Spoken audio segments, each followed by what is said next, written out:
Alors voici mon caméléon personnel. Là en ce moment il est rouge. Pourquoi? Parce qu'il n'est pas adapté à son environnement, il est sur un tapis qui est de couleur bleue. Mais on peut voir qu'il peut s'y adapter très très vite. Pour ça on va choisir une carte, celle qu'on veut. Voilà, on la montre à la caméra. Et on va faire 3 paquets, et on va remettre la carte sur l'un des 3 paquets, celui que vous souhaitez, celui-là. Très bien, on referme. Et là on frotte le jeu, même le fait de le mettre en contact avec le tapis bleu. Le caméléon commence à utiliser sa faculté, et à ce moment-là, une carte devient bleue, une carte et une seule,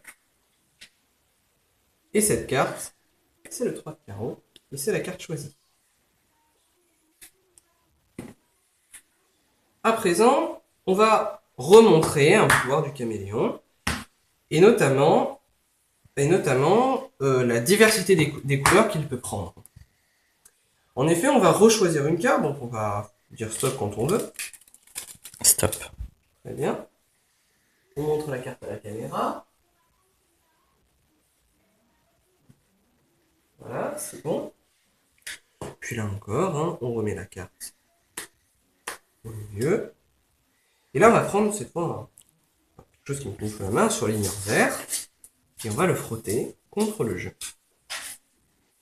Et là, encore une fois, le jeu a été en contact avec le surligneur vert, et une carte et une seule devient verte, et cette carte, c'est aussi la carte choisie, le 6 de pique.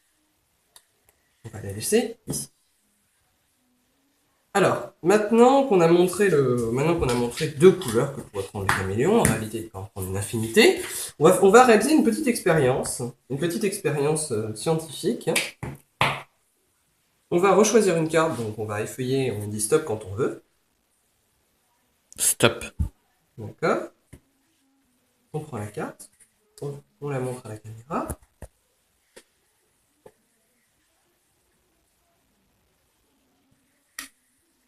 D'accord. Là, on remet la carte dans le jeu, on la voit bien. Et on la fait. Et là, cette fois, on va prendre un stylo 4 couleurs. On va tester et on va frotter le stylo 4 couleurs sur le jeu. Et on va voir ce qu'il est capable de faire. Donc dans un premier temps, on voit qu'une partie du stylo 4 couleurs, la majeure partie est bleue. Alors sur du court terme, on a bien une carte qui devient bleue. Et cette carte, c'est la troisième carte choisie, le 5 de carreau.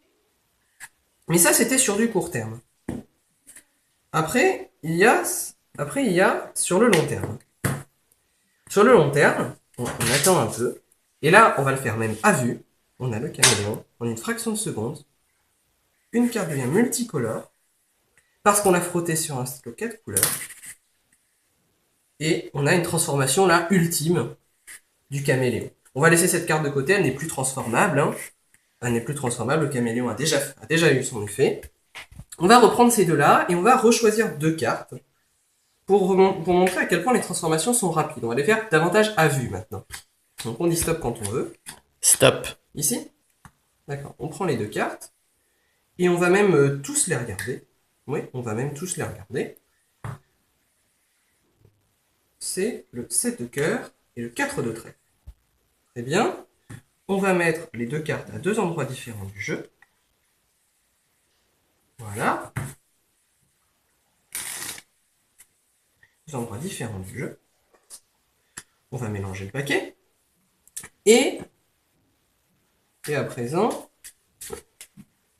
on va essayer de refaire ces transformations. Alors pour ça, on va faire ça. On va prendre à nouveau le tapis bleu, on frotte. Et là, il n'y a pas de transformation. Il n'y a pas de transformation directe. Pourquoi? Parce que le caméléon, parfois, transforme ça différemment. Et ça peut être beaucoup plus rapide. La transformation n'a pas eu lieu ici. Elle a eu lieu ici. Et on a bien les deux cartes de deux couleurs différentes qui sont apparues. Et pourquoi? Et donc du coup, on a enlevé deux cartes du caméléon. Or, le caméléon est un animal qui se régénère.